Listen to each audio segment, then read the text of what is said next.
kita nak bakar sate yang kita dah cocok tadi ya. Jadi sangat penting kita perlu menyediakan dahulu alatan yang sesuai seperti alat membakar sate dan juga bahan yang paling utama dan penting iaitu arang. Okey, tak kurang juga kita perlu ada pengepit dan juga kipas. Okey, so now ibu nak tunjuk cara bagaimana kita nak hidupkan api arang. Banyak cara ya yang sebenarnya kita boleh guna untuk menghidupkan api arang, tetapi cara ini yang paling ibu suka dan ibu kira praktikal, cepat dan mudah. Okey, di mana kita membakar dulu arang ya, menyalakan melalui cara macam ni. Okey, sebaiknya guna redai lah ya. Kita ada redai atau pemanggang ikan dekat rumah tu. Ya, hati-hati api jangan besar sangat Okey. Dan kalau kata arang tu besar, anda boleh pecah-pecahkan dahulu ya. Okey, tambun je dulu bagi dia nyala. Dan lepas ni kita akan masukkan ke dalam alat pemanggang ni. Okey, so bagaimana arang yang sesuai nak guna? Sebenarnya dalam pasaran ada yang murah, ada yang mahal. Terpulang pada anda lah ya. Mana-mana pun boleh guna. Mudah jumpa dekat kedai runcit, ada jual dan juga di pasar raya. Okay, alat membakar sate sebaiknya cari yang sesuai, yang jenis panjang macam ni.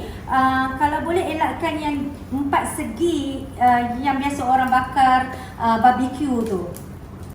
Okay, dalam pasaran ya, kita boleh jumpa pelbagai jenis alat membakar sate, terutama dari segi ini. Dia punya bahagian atas ini macam ini jenis baru ya, yang dia datangkan simple macam ni dan sangat praktikal sebab dia tidak ada jaring petak halus tu kat sini, iaitu style lama.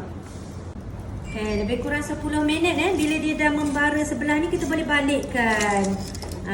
Kita terbalikkan dia. Yang bawah ni kita balik.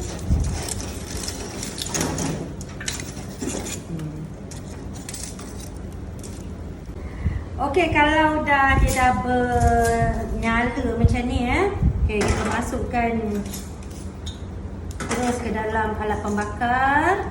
Dan jangan bimbang bila dia dah berbara macam ni, kita boleh tambah pula arang di dalam ni terus.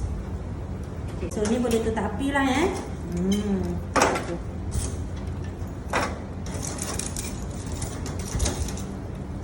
Okay, ni susu macam ni. Tengok pada banyak mana lah sate yang kita nak bakar. Kadang-kadang tak perlu penuh pun kalau kita buat sikit. Dan ini kita tambah arang.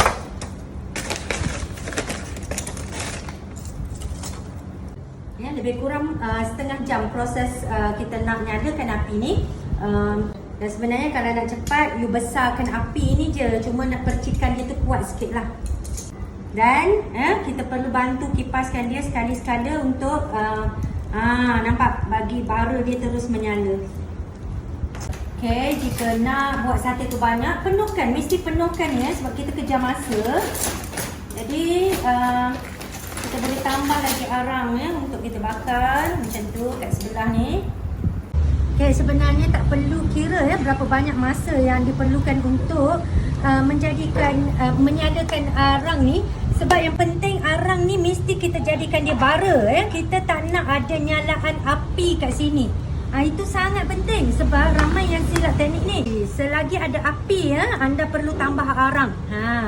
Di bawah ni sebenarnya dia dah jadi bara. Jadi bila dah macam ni prosesnya lebih kurang 1 jam lebih lah ibu nak jadikan arang ni sampai jadi bara macam ni, baru kita start membakar. Kenapa kita tidak boleh bakar semasa api tu menyala-nyala? Sebab satu proses bakar tu dia jadi tak cantik. Sate tu dia akan cepat hangus. Satu lagi yang tak bagusnya seolah sate kita ni dibakar dengan cara mengejut. Cepat sangat masa membakar. Tak boleh. Dia mesti melalui proses bakar yang naturally daripada bara, bukan api Okey, dan kipas ni fungsinya adalah kita nak pastikan bara ni terus jadi bara.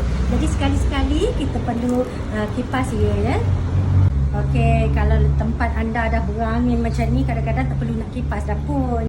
Dan kalau anda perhatikan peniaga sate purposely dia letak kipas untuk nak pastikan proses baraan tu berterusan. So bila dah macam ni, kita boleh start bakar Jadi kita akan ambil lah beberapa dan susun ya. Susun rapat-rapat macam tu. Nampak Okey, jadi bahagian belakang pun kita boleh letak susun. Bila dah letak penuh ni gaulkan dalam ni, dan kita perlu renjes. Macam ni serai ni dia agak besar, so sebatang dah cukup. Buat gitu.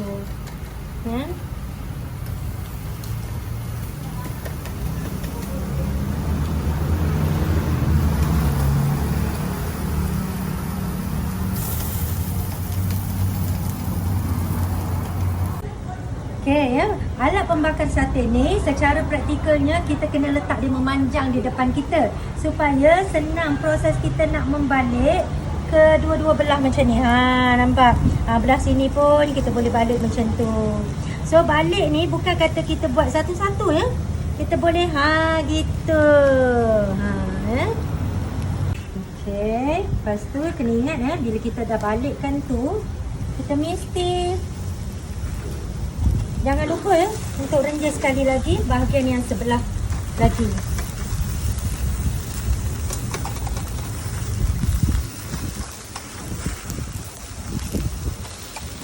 Okey, macam perut ni tak perlu lama sebab kita dah rebus dia, jadi dia dah lembut. Jadi dia tak boleh angkat keluar Kalau lama dia akan tense to keras lah. Okay, sepanjang proses bakar ni dia tidak ada satu standard masa sebenarnya. Jadi kita lah kena pandai tengok kena balik-balikkan mana yang dah masak macam ni, kita keluarkan, angkat dan contoh sebab apa baraan ini dia tidak sekata sebenarnya. Contoh tempat ni ambil masa sikit. Jadi kena pandai tengok orang kata. Macam ni nampak kuat bara dia, jadi bahagian ini dah masak. Nampak tak? Sangat menyelerakan dan kita nak ada efek berminyak macam ni. Ini adalah sate daging. Kalau boleh elakkan kita letak sate kita pada tempat yang nyala macam tu.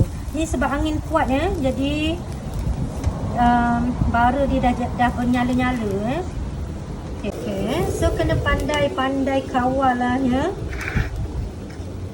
Okay, bila kita dapati arang tu menyala-nyala dengan api kena kerap sikit lah, kita balik-balikkan dia jangan kata biar lama, nanti dia akan hangus.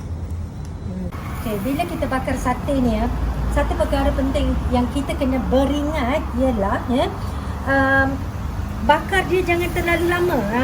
Contoh macam ni, bila dia dah golden macam ni depan belakang dah cukup. Jika anda biarkan lagi lama, sate yang pada asalnya rempahnya sedap apa semua boleh jadi kurang sedap sebab dia dah hilang juicy dia. Nampak okay. Juicy pada sate merupakan satu ciri yang kita memang nak sangat.